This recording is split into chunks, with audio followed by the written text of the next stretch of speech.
Psychological trauma. There's a lot of psychological trauma going on nowadays, and a lot of us have been going through enough psychological trauma throughout our life. So, this is a very hot topic of discussion. And what is psychological trauma?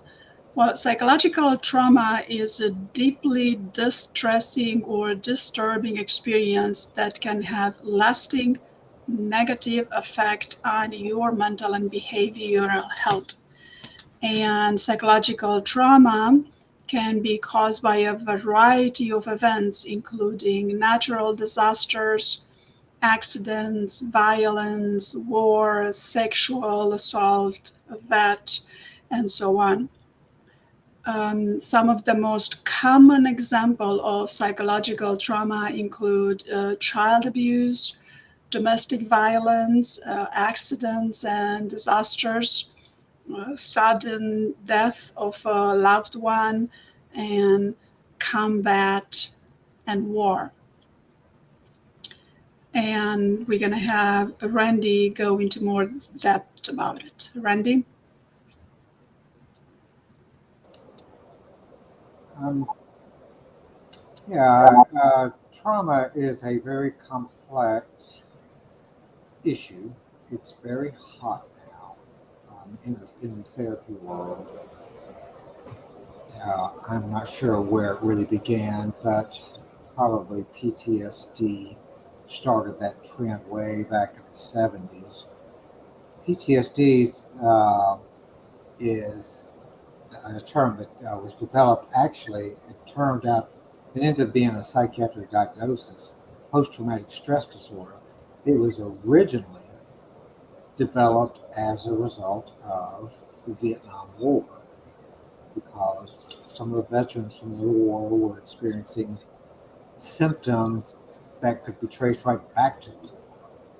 Startle responses, nightmares, poor sleep, substance abuse, depression, and that's just a few. But there are a lot of other problems that came back to the trauma, the difficulty they saw in war, in that war specifically.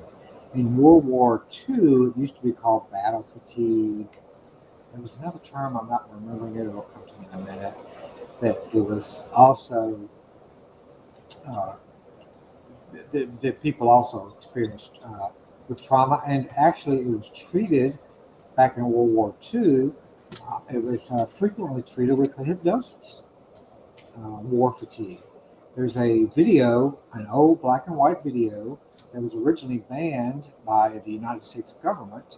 It is on YouTube now called Let There Be Light, directed by John Huston, who's a very famous movie director. And he directed The Maltese Falcon, among many other films. And he made a documentary of soldiers being treated by hypnosis and other things, but primarily hypnosis, for uh, what was it? It's shock. It's battle, not battle shock, but it's battle fatigue, and there's another term for it. That's evolved since then to PTSD for Vietnam War, and now in 2020s and last 2 3 decades, it's developed into trauma, and not just trauma. One of the hallmarks: a person couldn't be diagnosed with PTSD unless they had faced death. That was the big linchpin of the diagnosis. They had to have felt that their lives were in danger and they were going to die. That's changed. Now a person can be having symptoms of trauma and having PTSD even without literally facing death. So the definitions has evolved, and we've got this definition now, which is a very general definition, which is it's a very distressing, disturbing experience that can have very negative effects on a person's mental and behavioral health. It's called by a very wide range of events: natural disasters, accidents, violence, war, sexual assault. What is the probably the most frequent trauma seen by a hypnosis, a hypnotist, or a therapist? What would you guess that would be? I don't have any statistics in front of me, but I would just guess off the top of my head that it's sexual assault with women as victims.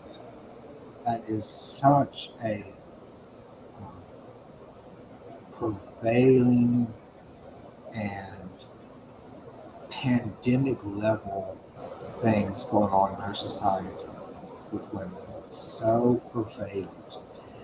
It was originally ignored in the psychological community.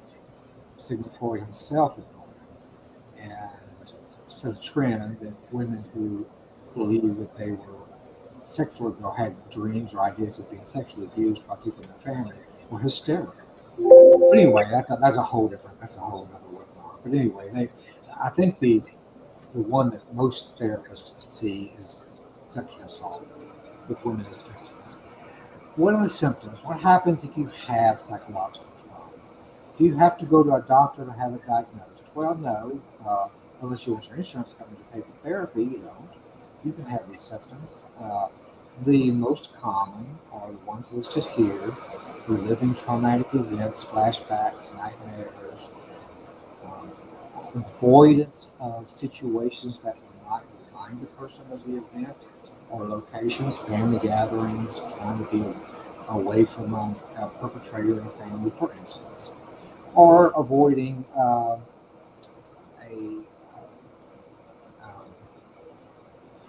avoiding listening to weather reports for people who had trauma associated with that, avoiding listening to the news about forest fires, about fires that are burning for people who have experienced that trauma. Arousal symptoms, difficulty sleeping, irritability, hypervigilance.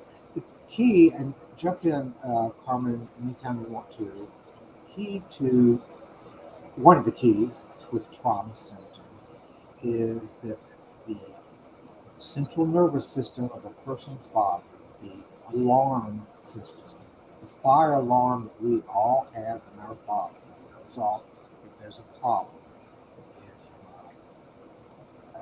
The example that's always used is, well, if you see a tiger, this is what happens. Well, I've never seen a tiger in the wild. I'll go around jogging or walking around the neighborhood, and I'll go walking around my complex. I'll go get my mail. I don't ever see a tiger, so I never have experienced that. But I've almost hit me by a car. I have almost tripped. I have gotten badges on the phone. All that stuff is examples of situations that can can elicit a fight or flight response that we're very familiar with. If you're suffering from trauma, that alarm is always on. It's on 90% of the time, 80% of the time. Yes. Always alert and aware. And one of the first things that a hypnotist like Harmon or myself will do in treating trauma, one of the very first things, if not the first, is we will lower that alarm. We'll turn that alarm down. And hypnosis is extremely effective. And other symptoms: depression, anxiety, poor concentration, poor ability to make poor concentration, poor ability to make decisions, and then just feeling numb and detached from others. Those are very common symptoms. There's many others. One of the ones that's very common is substance abuse, especially if a person's experienced many. There's all kinds of different traumas. If I'm in a car wreck, that's a trauma. That can affect me. If I am a female and my brother has sexually abused me for 5 years, that's a trauma. The response is going to be different. I may be able to get over the car wreck with little impact on my daily life. Uh, it may be that I don't want to go in a car again, or I panic if I get in a car, or if I hear a loud bang, somebody slams the door, then I mean, my alarm is at 10. But for a longer term trauma, where the father's been alcoholic traditionally, for example, or there's been a lot of abuse in the family, or a person has been is a refugee, has lost everything they've owned, their family members have been bombed and killed. That kind of trauma takes longer, but not necessarily forever. It can be done. But the first thing that's would do is that and you can imagine, if you are a person who's lived in a wonderful, beautiful town like Romania, a country like Romania, where Carmen is from, your family goes back decades, centuries, it's your homeland, uh, you're proud of it, it's who you are, it's your identity. What happens if wars declared on and bombs start happening? What happens if your country's president, such as in Syria, declares war on your part of the country, and you're bombed, and everything you own, everything you have put your life into, the house that your mother lives in, that you grew up in, down the street, all that's gone. So you can imagine the trauma. What happens if, and I don't mean to dwell on the negative, I'll give one more example. I just want people to empathize with what happens with trauma. But what happens if your family members, if you're living in a little town in South America, and your family members gets involved in drugs, and the next thing you know, people are being killed all over the place. And they're telling you that either you start paying money or your family will start being killed, just like your brother was or your sister. And you have no choice but to leave. And uh, this is the trauma that many, many thousands of people face daily. I've given another example, and I promise I'll keep this from being total time. Even though it is a situation that naturally is going to make us feel concerned. But the day that submarine, I'm sure people are aware of this. The day that submarine that was exploring the Titanic, the day the several days that went missing, and dominated the news, dominated. I mean, even NPR, the most liberal, wide open Yeah. news thing in the whole world. I turned it on. Uh, well, they think they've heard knocking on that submarine. They may find they're going no, no, no. And in 10 countries are sending everything they have to go look for these. And that was I appreciate that. It was a terrible situation. All the armies. There's 6 battleships going there. They're all rushing to this place way in the middle of the ocean, and they're going to try to save these 5 men. And we all get like, oh my God, please let that happen. Are we aware? And Carmen, you probably we're aware that close to 700 refugees drowned that same week trying to get to Greece, Wow. and that they did an investigation on what happened because nobody understood why the boat sank. That that tragedy could have been prevented. They were ignoring the Greece. I think it was Greece. I'm sorry if it wasn't. I believe it was Greece. They the Navy ignored their pleas to help, and that boat sank, and 700 people, refugees, died. My point about that is that there is a lot of trauma in the world, and we can help with it. So that's the sad, difficult part of it. The positive part is, in fact, hypnosis is one of the first ways ever developed to help treat trauma. So Yeah. that's one of the interesting parts of it. Did you want to say something about it, Carmen? No, you're correct, and you're so cute to talk about my country of origin. But as you were talking about it, and war being in and being faced with possibility of that being the number one trauma, the highest on a list of traumatic events. I'm from Romania, so Europe has gone through two major wars, World War One and World War Two, in between 20 some years difference. And the Second World War, it's been it's only not even 70 some years away. We still have people alive that have gone through the World War II. Not to mention that I'm going to talk about Europe, but this applies to Africa and Middle East and Asia and all the other lands except America that I know of.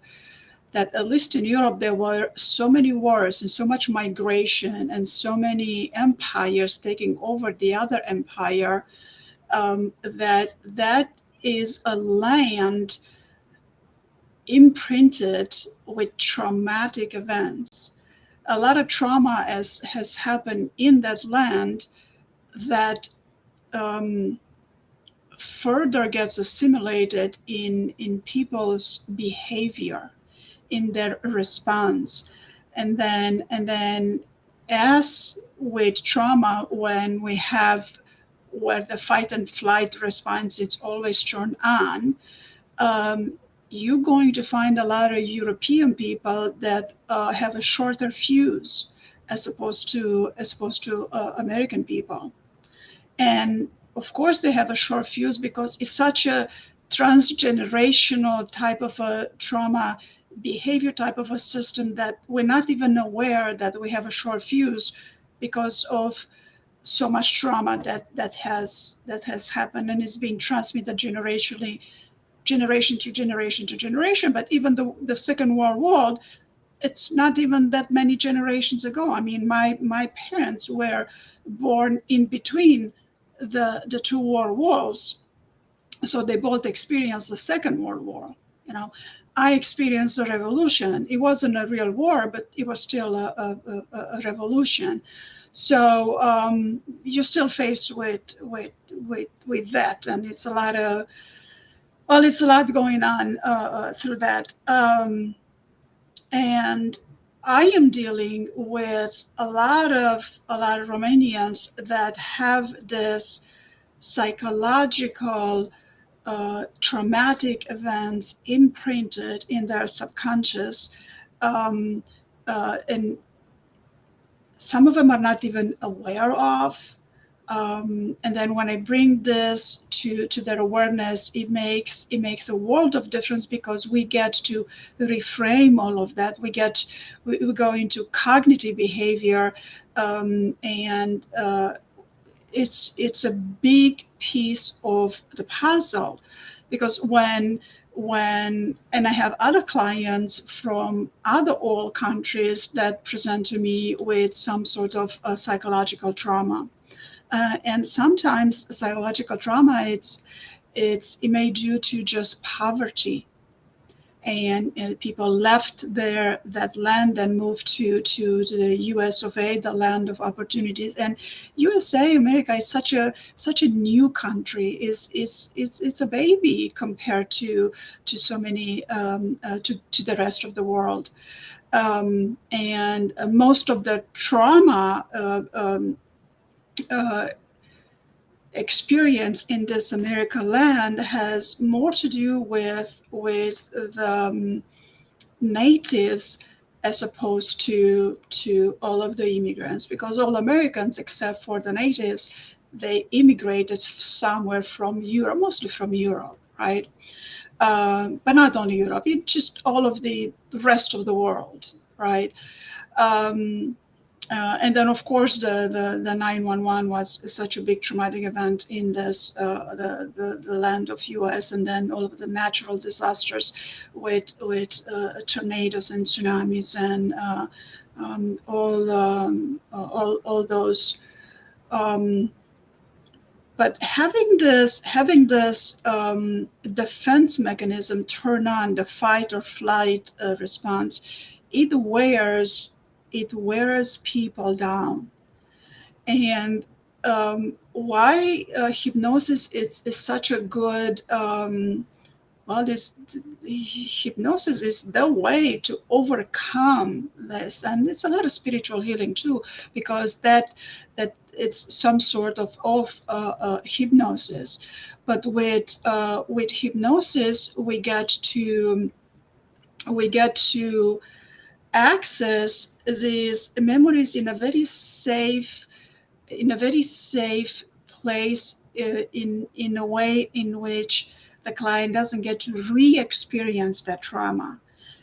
During the hypnosis, we can observe these traumatic events for what they are, without the emotions attached to it, without the emotional arousal, without the fight or flight being triggered, because we're in a hypnosis and our defense mechanism is turned down. And these are the benefits of hypnosis. We get to turn down momentarily this antennas of danger. And if nothing else happens, if nothing else, only being in this hypnotic experience where your danger antennas are turned off or diminished tremendously, it provides you with that experience of safety and relaxation. And who knows for how long ago, or if any, the client has an experience of safety in their life just by experiencing this safetiness during the hypnotic experience, where they're highly aware of what's happening. There's conversation going on. It's all conversational hypnosis, right? The people are aware. It's just different types of awareness. Um, that reduced amount of danger antennas, and having the experience of safety again, it retrains your nervous system, more so your amygdala. The amygdala is the main trigger for fight or flight, right? And it retrains your nervous system through the experience. Just cognitively and talking about it, it's going to take a very long time. It happens, but it takes a long time. I mean, it helps. It helps talking about it, definitely. You just let it off your chest. But when you experience that deep relaxation and that safety net, your subconscious, your whole nervous systems figures that, oh, safety does exist, so I don't have to be so turned on, have my antennas all turned on the danger of fight and flight.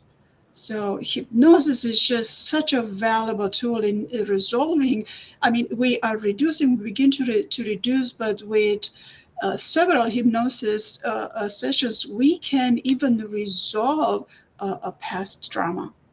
It's it's fascinating, because once we get to going through accessing the subconscious and having you be into a safe exploration of what went on inside of you, not what's happened out there, because what's happened out there is caused the trauma, but what went on inside you that otherwise it's hard for you to access, and it's hard for you to determine.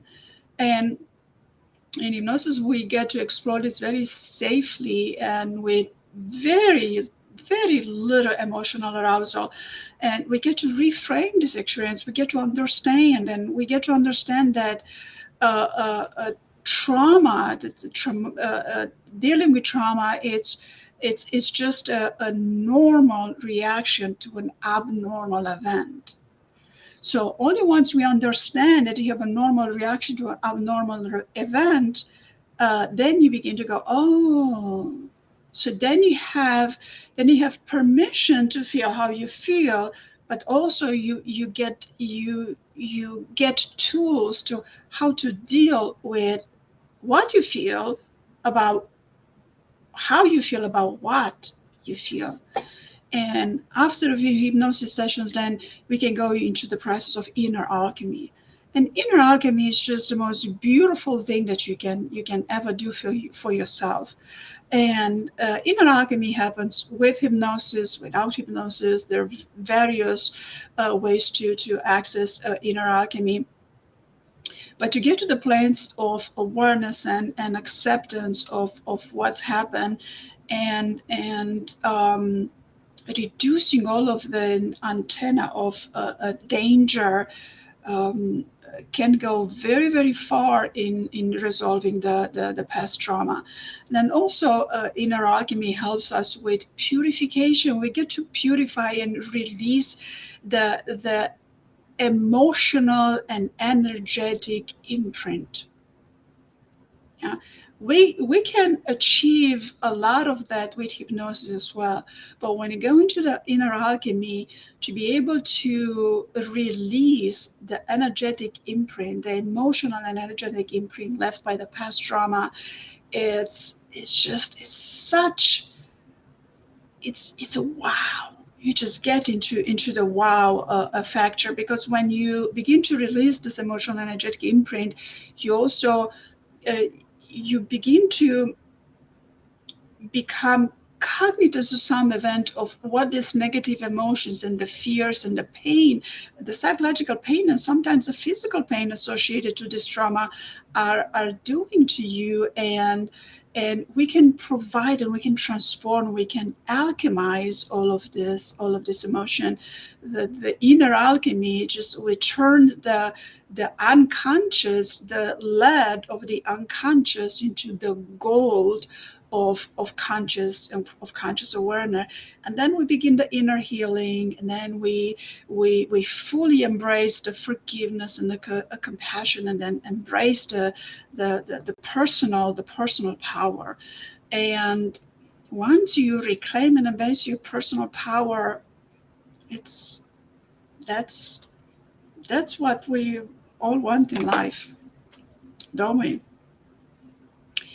And what I would like to point out here, unless Rennie, you want to talk about something else, that the Kubel-Ross grief cycle, it's a well-known um, grief cycle, and it's very helpful for someone that has experienced trauma.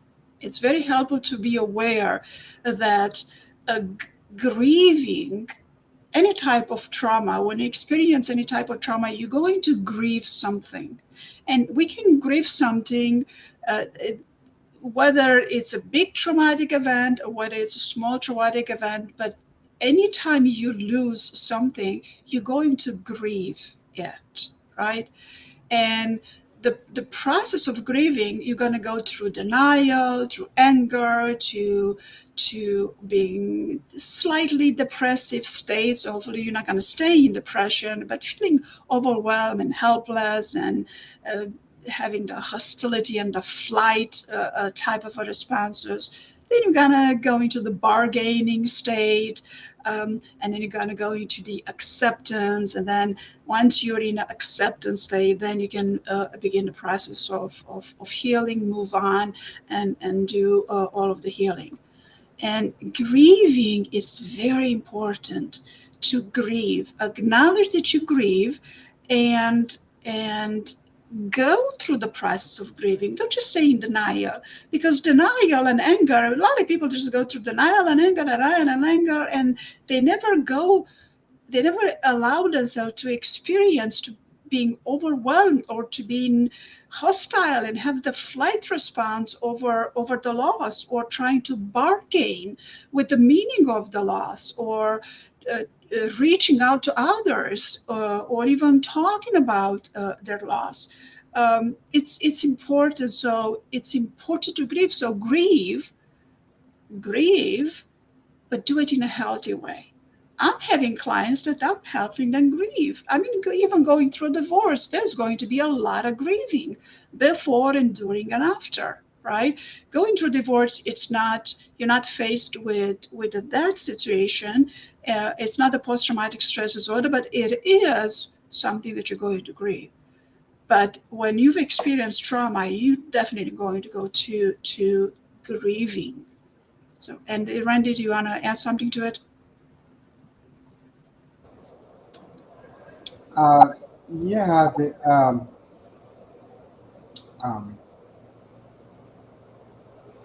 I, yeah, the grief stages usually come later after a person sort of has dealt with initially. Everyone's different, so there's no standard way that people go through. One thing about grief that is very true is that, and if anybody reads anything about people that work in hospice or deal with death all the time, everyone is different. Every process of everyone grieves differently. There's no right or wrong way. We all know people that are still grieving the death of their spouse 25 years ago. Well, are they wrong? No. Um, there's just ways that it's just different, and it's even different culturally. So very much different culturally. So grief is an extremely individualized process that has no right or wrong, and uh, we want people to feel better because we want to feel better. Typically, we Yeah. see people uh, who are in terrible grief. We start having difficulty dealing with our own emotions. At least I do, for sure. So, um, yeah, it's it's it's part of the thing, but it becomes it's very individualized, very, and it's kind of down the road in terms of dealing with trauma for sure. But it is a part because most trauma involves some type of loss, and it's dealing with that loss. One of the things we have to deal with from a changing our how we see that and how we internally respond. The last thing I'll say is I'll give an example of how that is uh, that I saw firsthand. This is a case that was presented that I was not involved in the case. It's not one of mine. This is the case presentation by another professional about somebody who had and actually heard the client. But this has been years ago in a different state that I live in, so it's very removed from my personal life, from my professional life. But it was a treatment of trauma by a man who was having symptoms that weren't specifically related to trauma. He didn't have a startle response. He was not avoidant necessarily. He was somewhat depressed, but as it turned out, he had been abused horribly by his father for years. And his father was this monster that came in and would yell and scream at him. And he remembers one specific incident that was dealt with in trauma therapy. He was naked in a bathtub taking a bath, and his father came in and banged the door open, screamed at him about something, probably thinking the kid was playing with himself or something or masturbating, and screamed and terrified this child. And that he never got past that. He never could get past how what a monster his father was. And it's just like you said, Carmen, it seeps into the subconscious so that he never accepts himself. He's on guard all the time. He is worried that he's going to do something wrong all the time, constantly, which typically the ego or the person will respond by being defensive about other things. I don't remember if this guy was doing substance abuse, but people like that sometimes will end up drinking a lot or using drugs. Anyway, after some therapy and after getting in touch with what had happened, what this victim, what he discovered was, as he went back, because one of the things I struggle with is, well, you can't change the past. What's the point? What's the point of going back to when my father screamed at me when I was naked and vulnerable in the tub? That happened. Hypnosis isn't going to change that, right? It's not.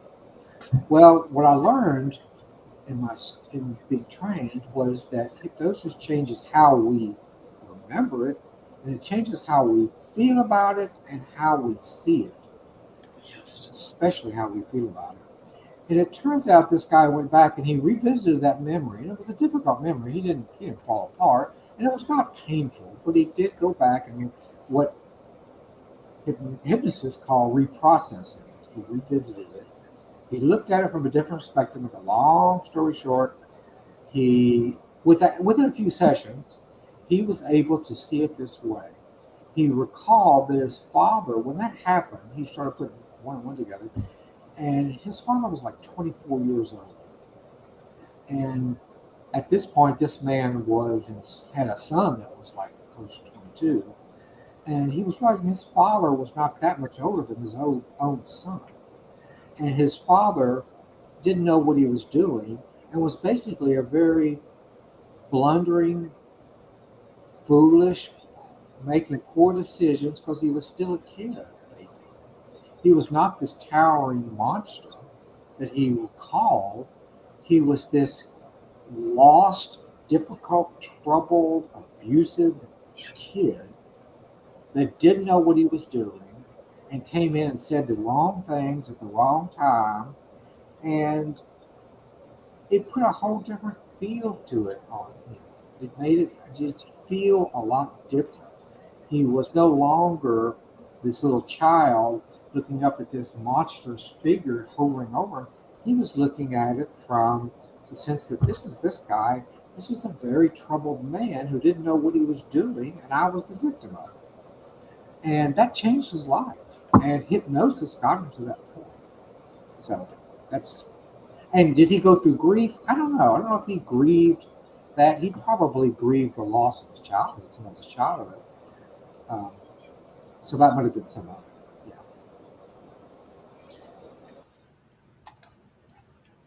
Yeah.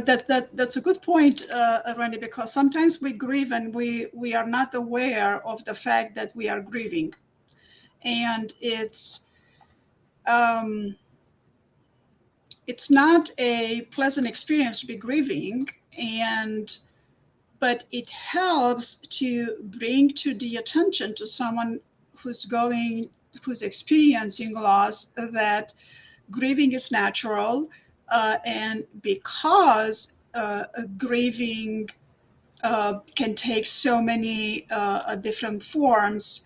It's right here. It helps to be aware of what's going on. So whenever we lose something, we're going to be frustrated about it. If at least irritated, if not very angry, we're going to be frustrated or have some sort of a frustration. But when experiences a deep traumatic event, a lot of people don't come out of depression.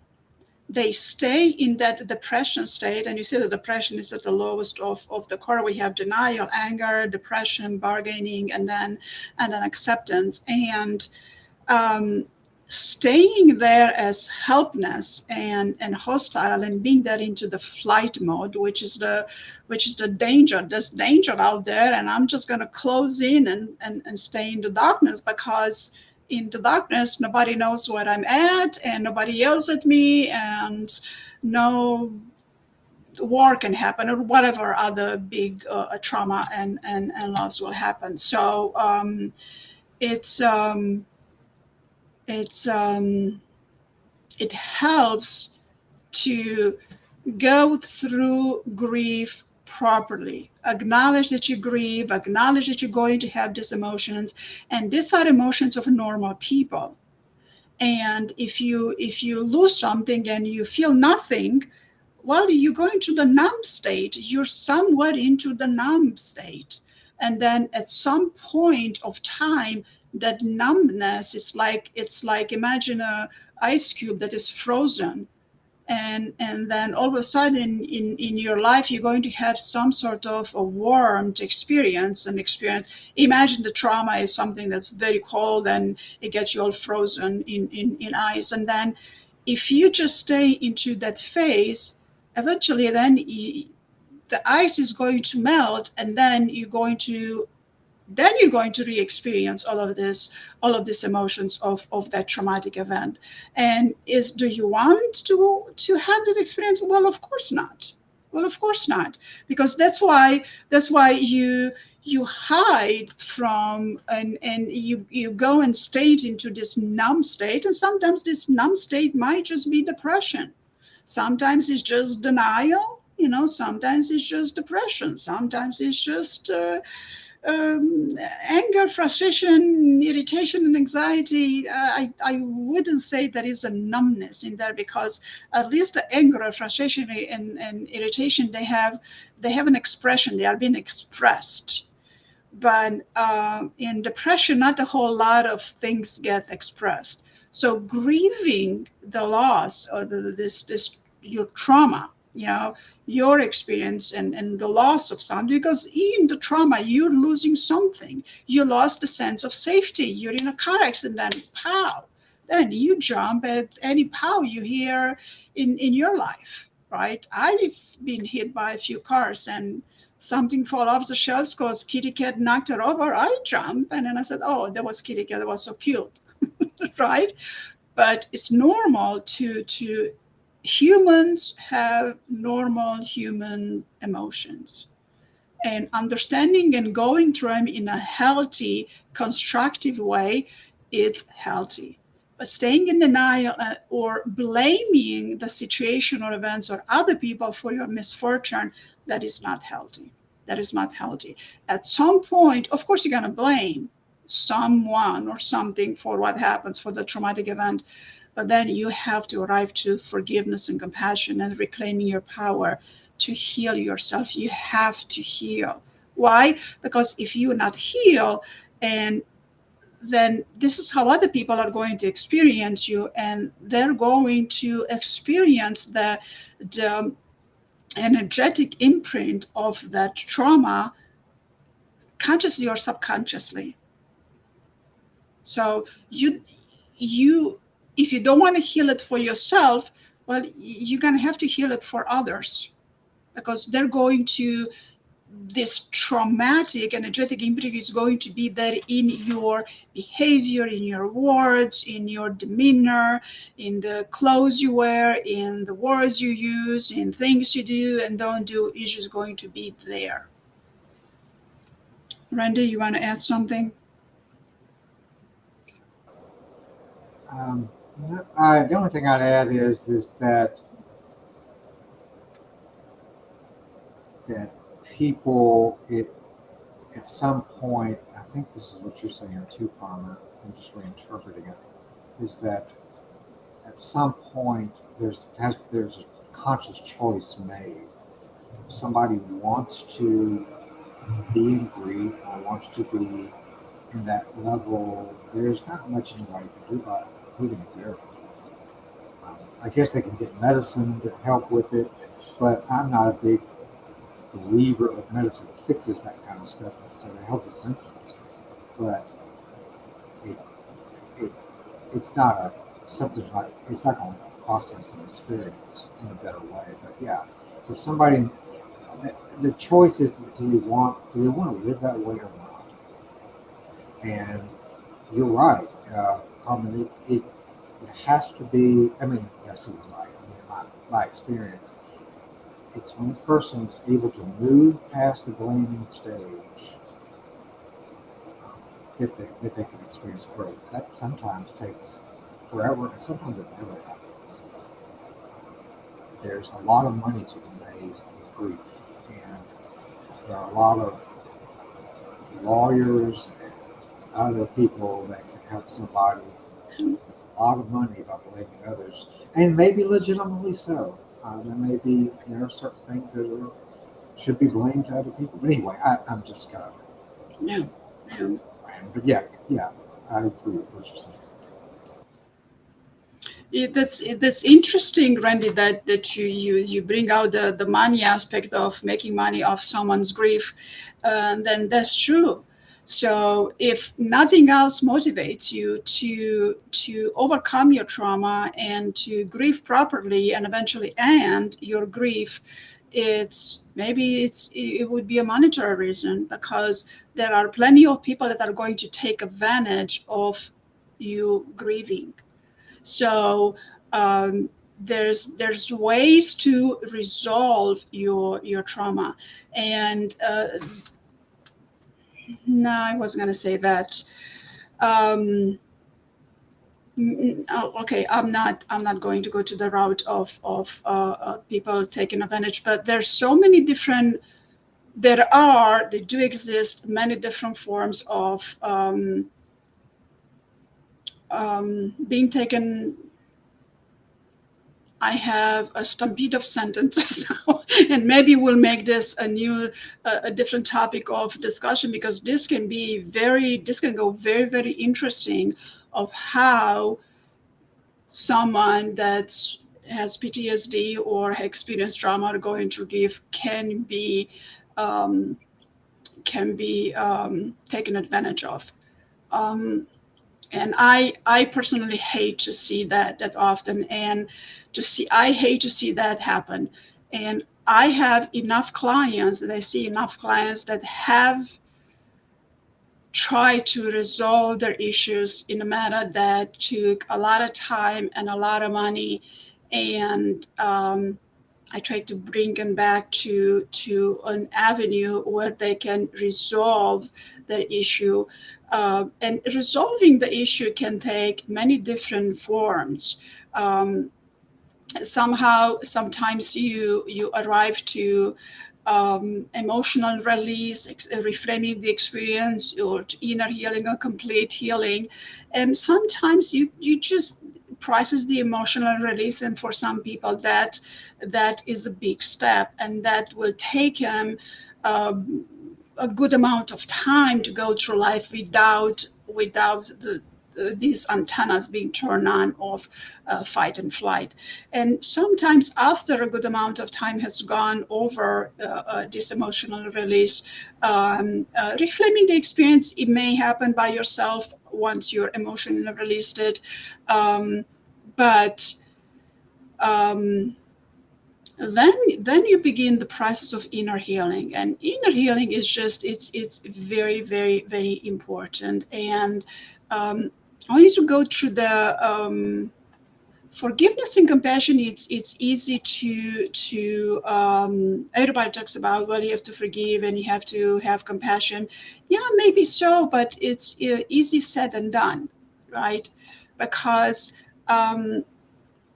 it's let me see if I can get this on the screen properly. Multitasking here. Um, all right.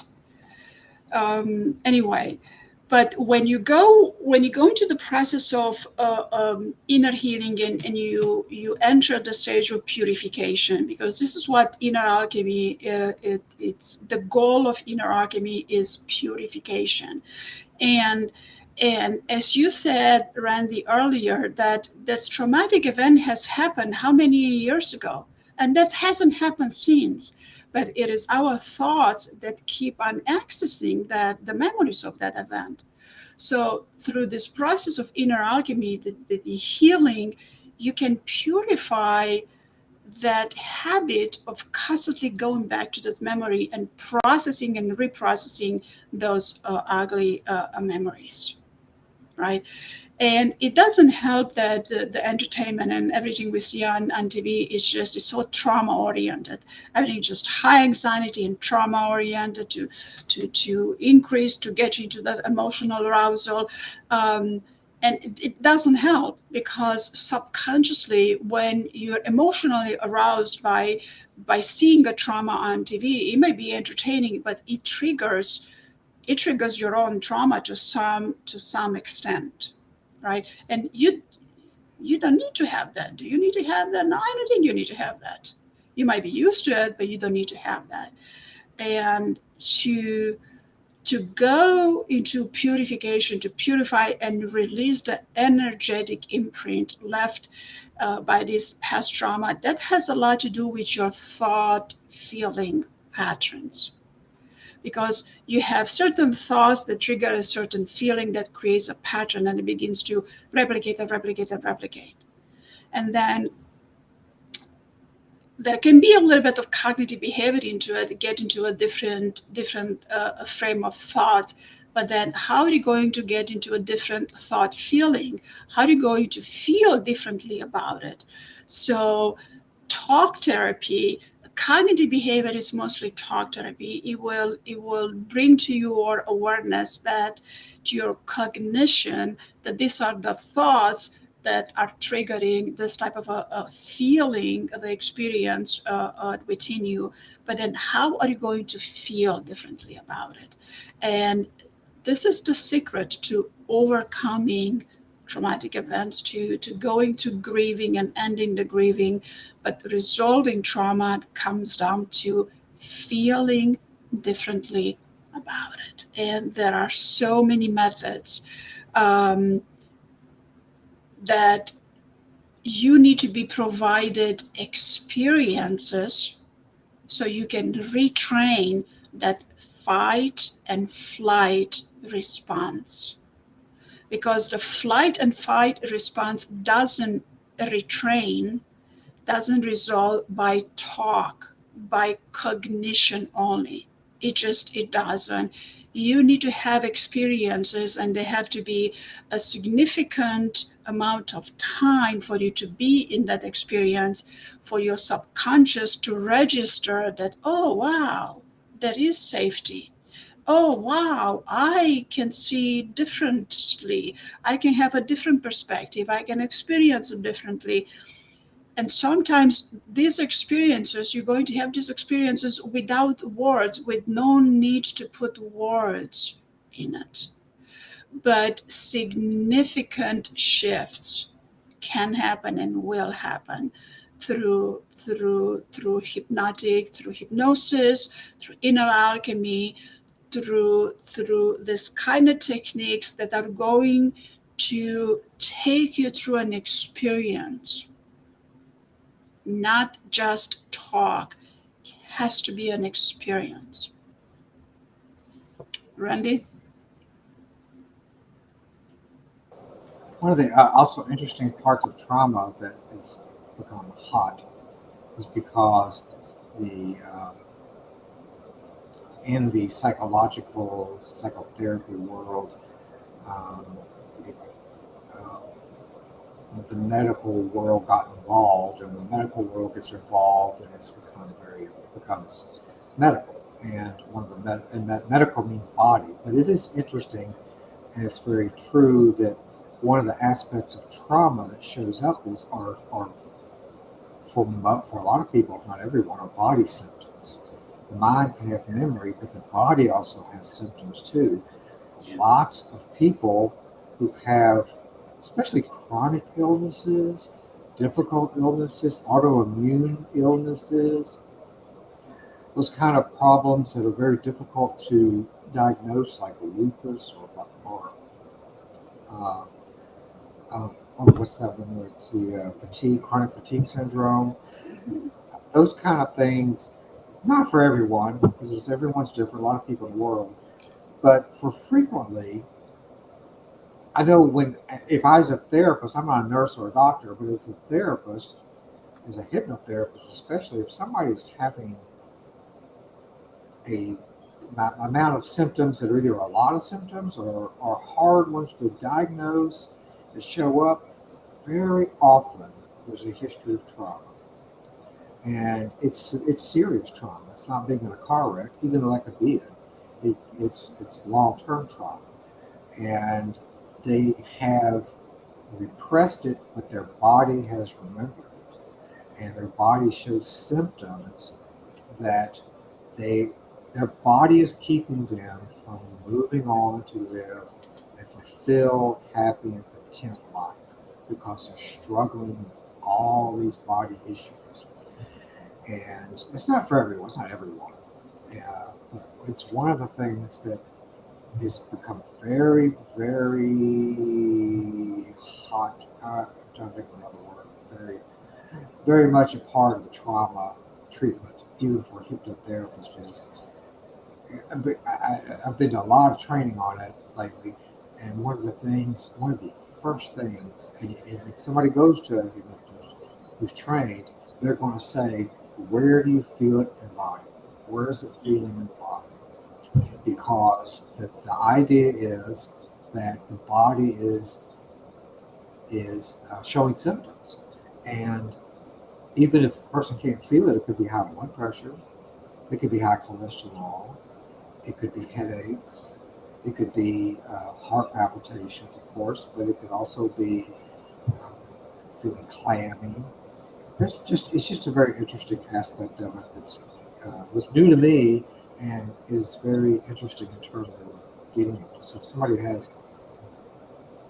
somebody has a medical illnesses or not, the medical world is not able to treat or is not able to quote unquote fix are not able to help them get past, then it's sometimes worth looking at the role of possible trauma. Oh, I'm all past that. Sometimes the body says, no, you're not. Your mind may say you are, but the body says you're not. Yeah, yeah. You are correct. You are correct in that. So that's that for tonight. This has been a very very good topic. I'm getting some really good messages here from people, and maybe we should touch up on this topic more often. But I think that everything that we touch up on through this podcast, emotional intelligence, uh, uh, will help with any sort of trauma or a chronic illness, because when you become more emotionally intelligent, um, everything else becomes easier in life, and whatever has been there in the past, you can address it. Um, you can deal with it, you can address and you can accept and heal it, past, transmute it, purify it, all kinds of different words.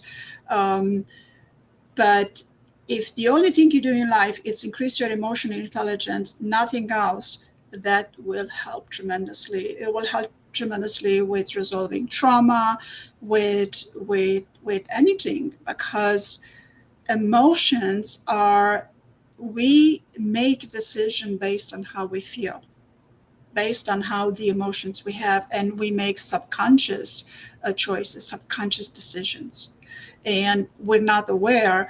And then we find ourselves in a situation where we are like, how did we arrive here? Because it wasn't my intention in life to arrive to where I'm at now. But a lot of those are just subconscious choices. Yeah. All right. So thank you, Randy. This was very good. You want to add something before we go? No, I think it's good. All right. So thank you, everybody, and we will see you again next time. And make sure to send us your questions, and we will address your questions. And oftentimes, we have developed entire podcast based on your questions. So thank you, and good night.